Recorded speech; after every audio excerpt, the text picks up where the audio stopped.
Hey everybody, welcome back to Mugs and Monsters. My name is Zero, and today we'll be unboxing the Heavy Metal expansion pack for Ember Obsidian Protocol. I recently did an unboxing for the Taurus model for the UN, and after building it, I have to say I'm wildly impressed with that model. Not only were the contents well made, but there was certainly more surprises than I anticipated. And I'll probably do another video kind of going over a review of that unboxing and that build. But for right now, I want to kind of go over the heavy metal expansion for Reconstruction Development League for RDL, or RDL for short. And this is one of 3 sets for the RDL at the moment. Right now, they've got the core, cavalry, and the heavy metal expansion pack. So we're going to be covering the heavy metal one today. This box is about $45.50 USD from the Quetti Teutonics website, which is a Chinese manufacturer, and they are the owners of this game. But I got my pack from a local gaming store for about $55, so I didn't have to wait as long, and also didn't have to pay too high on tariffs.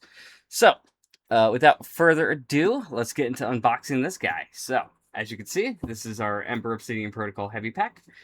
It shows 2 models on the front, and it looks like we've got a little dog guy here too, which is pretty cool. We've got drones in this. I really like these boxes because these boxes, they kind of show you everything that's going to be inside of this box that you can build.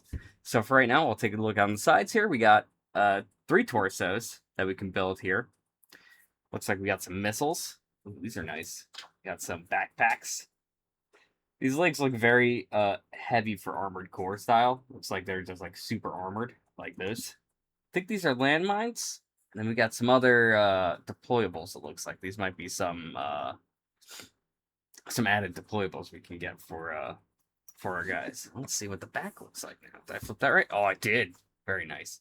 So on the back, we've got, as I said before, it shows you everything we've got in here. We got card trace. Didn't get that one with the Taurus one.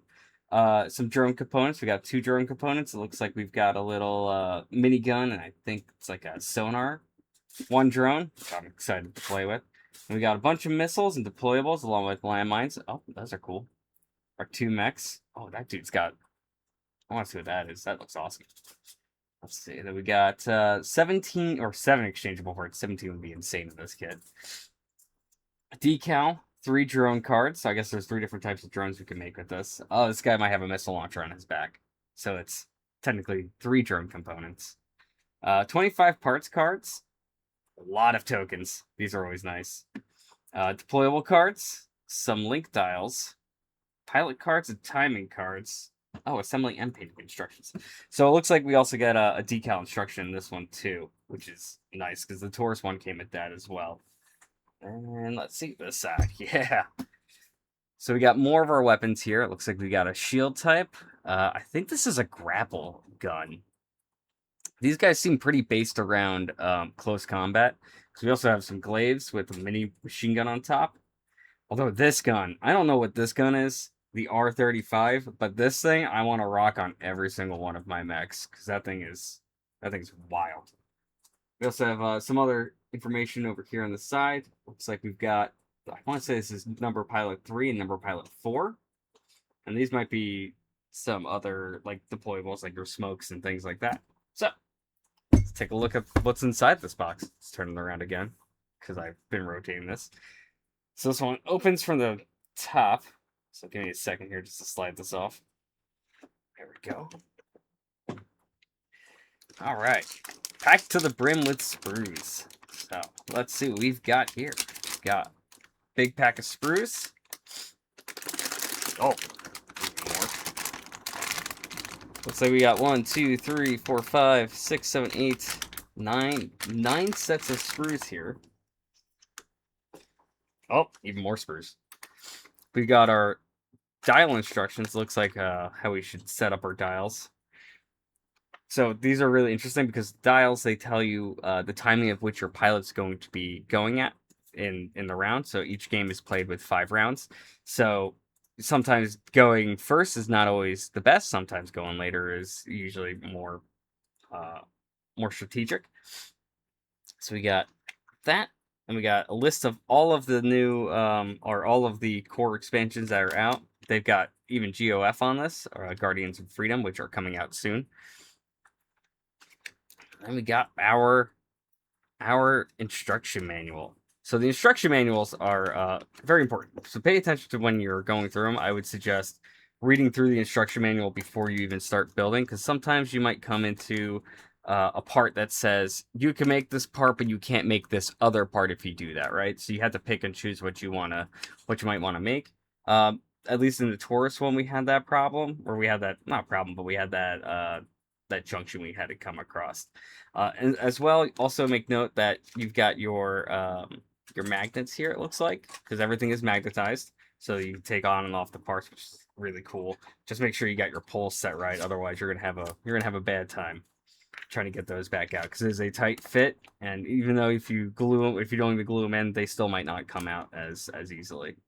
So yeah, just make sure when you do get into this, you take a look through the instruction manual and you make note of anything that you might want to, might need to decide on what you want to build, right? Oh, we got our decals and our painting guide. So if you're not great at painting or you don't know where to put your decals, these things are awesome because they'll help guide you in a way, in which way you want to start painting to at least make it board ready.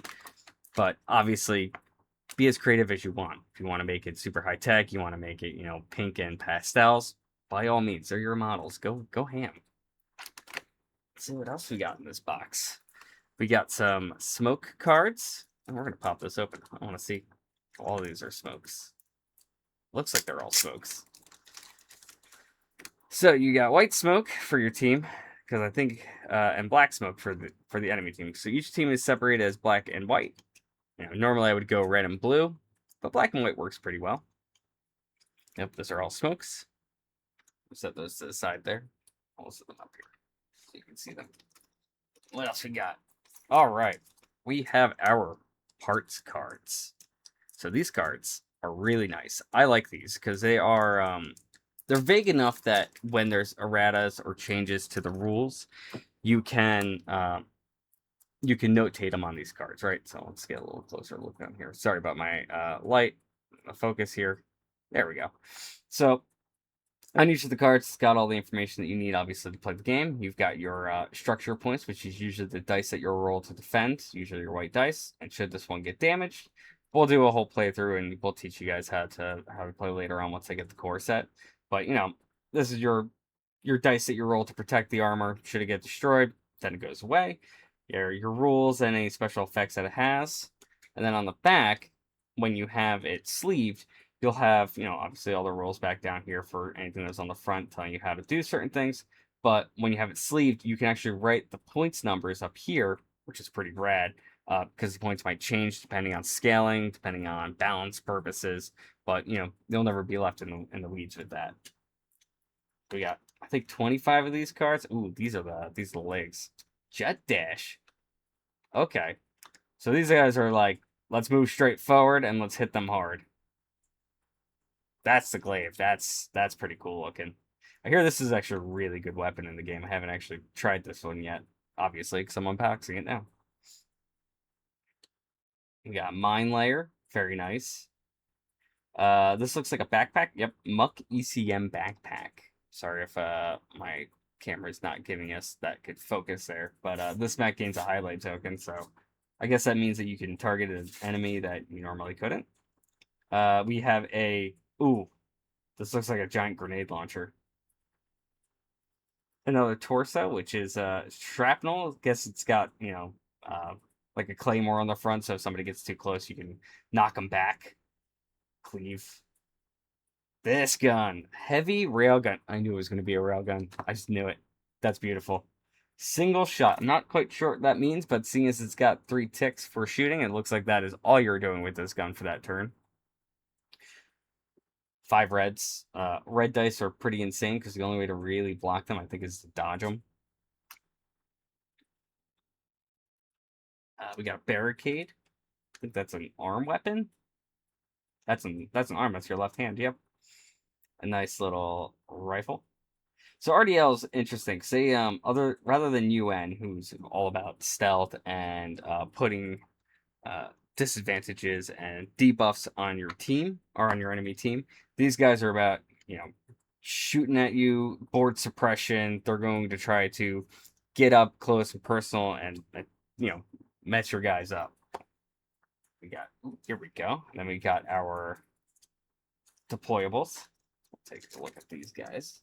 And we'll open up the rest of the screws and take a look at those too. So deployables in this game are, if you've ever played Armored Core and ever had a brother who would always shoot rockets at you and you'd have to avoid them throughout the game, that's what the missiles are like in this game. I'm speaking from experience. My brother always beat me up in Armored Core, and it was fun. I think I won maybe once against him in his whole scheme. But so these get deployed on the mech's turn, and then at the end of the round, they'll end up either reaching their destination and exploding, or being just out of range. Throughout the rounds, of course, you can try to intercept them, try to like blow them up shoot them out of the air, and it gives you that feeling of like you're being tracked by missiles. I really like how they do the delay system with their missiles in this game. We got a nice mine here. Not really so certain about how mines work. Let's see. When ground units enter the grid where the mine is located, that makes sense. They do not need to crush, but the mine will always undergo detonation. Oh, this looks like this would really hurt. So definitely try to push people back, like with shrapnel or something like that, or that the gauntlet that can pull people towards you. That might be super helpful. All allies within range recover 1 link, so we'll get to that shortly. We'll cover that in the Taurus video as well. Another beacon. So it looks like we got a bunch of deployables with the heavy. Oh, here's the puppy. Look at this hyena. I guess, yeah, hyenas are puppies. We'll call them puppies. He's got a little minigun on his back here. So drones can be controlled at the beginning of the turn. They'll always have a command token per each mech that you have out. So if you've got 2 mechs but you got 3 drones, you have to pick and choose which drone you want to activate. One of them's not going to activate that turn. Well, at least one of them's not going to move. But at the end of the round, they'll always have their auto attacks that they can get if some of them have them. Like, I think this guy has an auto attack with the exclamation point. You can see that? With the question mark, it needs to have a command, so you have to command him to shoot the missile. I think this one just automatically happens. So those are our puppies. Put those over to the side here. Now let's talk about our pilots. Woo. That's his name. I'm not saying woo like woo. His name is Woo. All right, we got Woo here. He's an elite pilot. They got a nice little dossier on essentially his resume when he was born. I guess, yeah. And then his height. This dude is huge. 190 centimeters? Compared to Hammerhead, who's a midget? Yeah, this dude's massive. So on the back, you'll see that we've got his timings. Let's see if I can get us a nice little thing here. Come on, focus up. There we go, kind of. So we got his timings here. We got Swift, Melee, Projectile, Firing, Move, and Tactical. Each one of those has a number located on the side over here. And that will determine if there's anybody else going during that timing of Swift. Like, say, for example, somebody's got Swift of 4. They'll go before we would go. So that helps kind of determine order. We got Hammerhead, who's another elite pilot. She's kind of cool. I think she's got some good stats too. They don't have a point value on her right now, but there is a point value for your pilots as well. So picking an elite pilot over a standard pilot obviously is better because they always have extra abilities and things like that. But we can get to those when we get to the pilot dials. And then we got some nice standard shock troopers. These are your basic run-of-the-mill pilots for RDL for your heavies. Obviously, you can put them with anybody else, any other mechs that you've got in the RDL faction. You can't mix and match RDL and UN, unfortunately. And they also have, some pretty decent stats. They're slow in firing, but in melee, they are fast with their melees. So these guys are meant to hit you and hit you up front. All right, let's take a look at these. So it looks like these are your bases. For your mechs. Okay, so these bases are interesting. They kind of... there we go. They slide into each other, or into like little square things. Give me a second here. We're gonna pop them out so I can show you. Put that over to the side here. So they slide into the little bases, and you can twist them. And they will tell you the facing of the model that you will have here. So you put your, obviously put your legs in this piece, and then you, if you're doing a grid system, I would use this, but if you're doing freestyle, I would just use the circle. What else we got in here? Oh, it looks like clear bases. We got some nice clear bases for our missiles. It looks like in any other deployables that we might have, these would probably go for those too.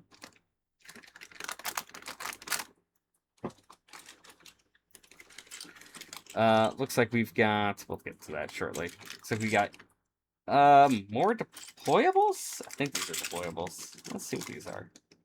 Oh, these are the mine bases as well as the drone bases.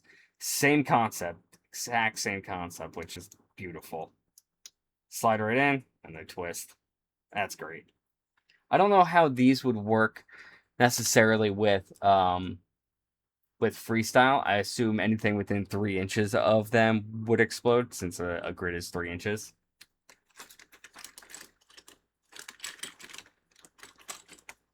Oh, here we go. The magnets. I wanted to kind of discuss this because I showed you on the back there. I'd like to show you what it looks like here now too.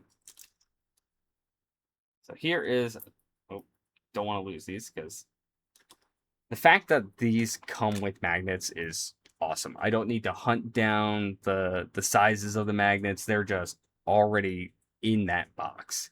And then we've got this little magnet holder where you got your south side here with the little nub, and north side here, the big flat guy. This is awesome. I love these. I cannot speak highly enough of people who or companies who do this. This is awesome.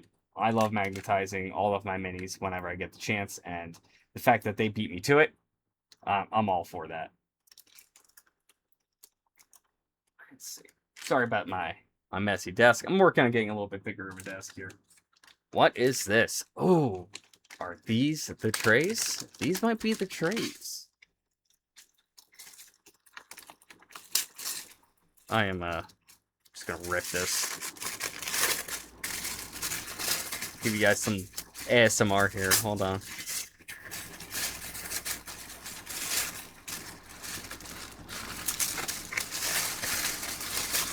Okay, that's enough ASMR. There's 2 of them in here. There we go.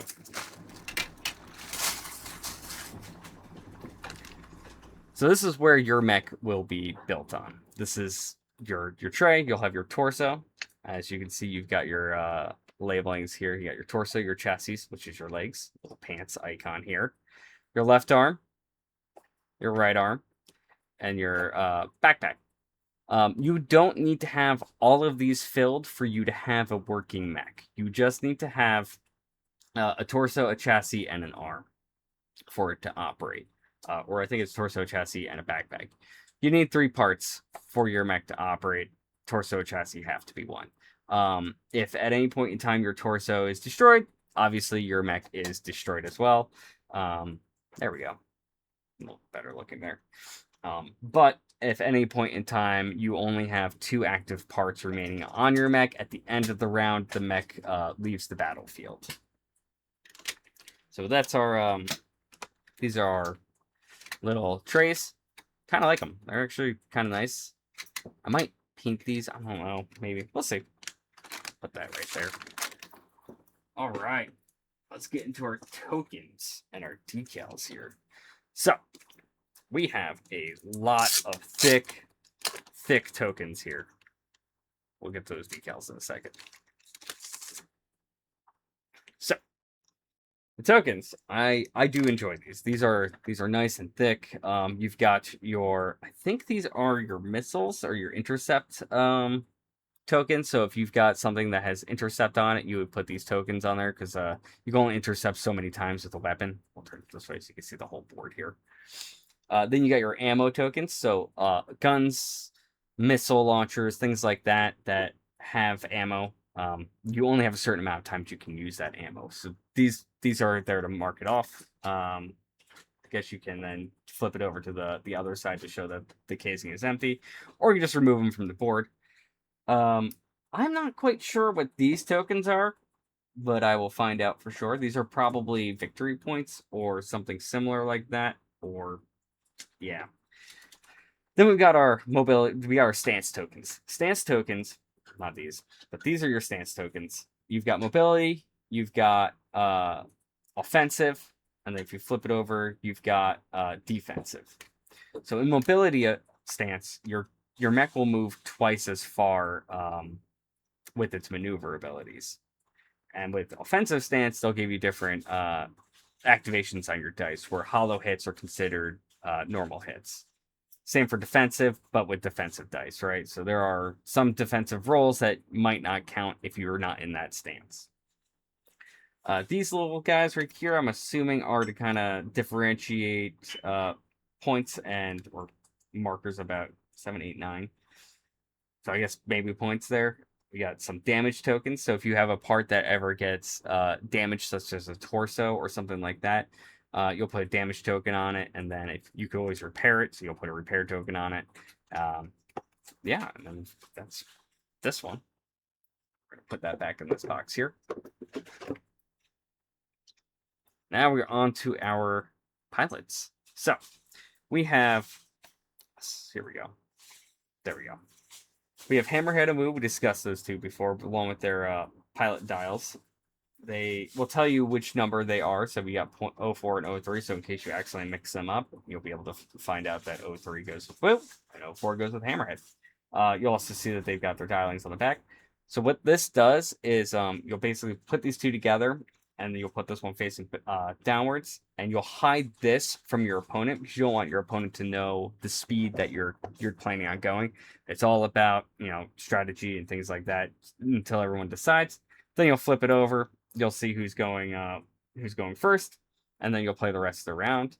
You've got your black and white card here to show you who's on what team.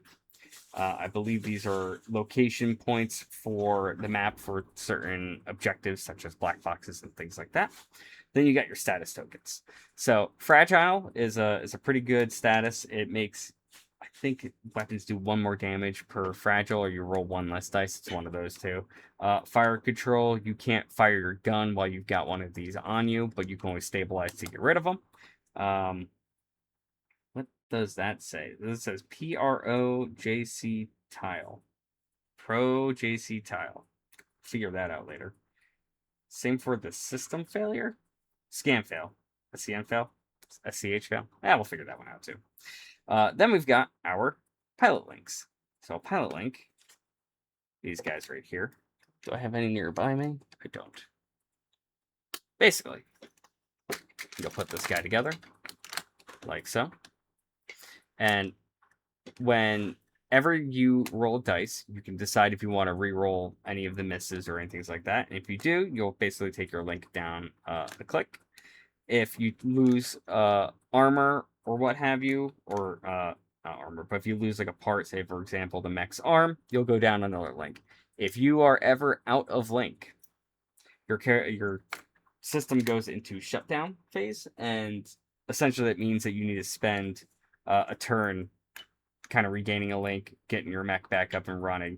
So you never want to be down 1 link. I think Wu's specialty, and we'll get to that shortly, is I think whenever he loses a part from his mech, he doesn't lose a link. So that's pretty huge. There are ways to regain links throughout the game. Other characters have the ability. You can do stabilize, which gives you back a link and clears any of your tokens. But so yeah. So you'll also notice that this has a 3 and this has a 3. So if you're ever playing Wu on either black side or white side, obviously black team, white team. I think this is really neat that they did this. They gave you the ability to flip it over and not give you extra cardboard. Also, like I said in the Taurus video, these things are thick and sturdy and good. I love these. Oh, let's talk about Wu, I think. Oh, here we go. Here are their abilities. So we've got Wu, Fortitude. Piloted mech does not suffer reduced link when a part is destroyed. That's awesome. And then Hammerhead's offensive stance, whenever she's in that offensive stance, which is this little token right here, as you can see. Her melee actions may exchange eyeballs for light hits. On a lot of the dice, there will be eyeballs. There'll be parts of the dice that obviously don't work unless you're in certain stances or have certain abilities. All right, I think that is it. So thank you, everybody. That completes the heavy metal expansion. I originally had recorded a little bit more, but I unfortunately hit the button to stop streaming by accident, so I just kind of wanted to plug in the last part of this all. Down below, I'll have links to this box. I am no way associated with this company at all. Everything I paid for myself.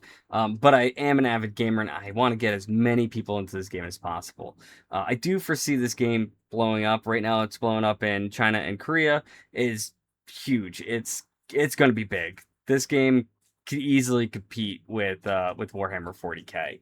So that being said, feel free to leave any questions you've got in the comments, as well as join our Discord. The Discord is very, very active. Everyone there is super nice. They're willing to help you if you've got any questions regarding how you want things painted or how certain things work. They're more than happy to help you guys out, as well as if you want to run a couple of simulations on Tabletop Simulator. They're also very open to doing that.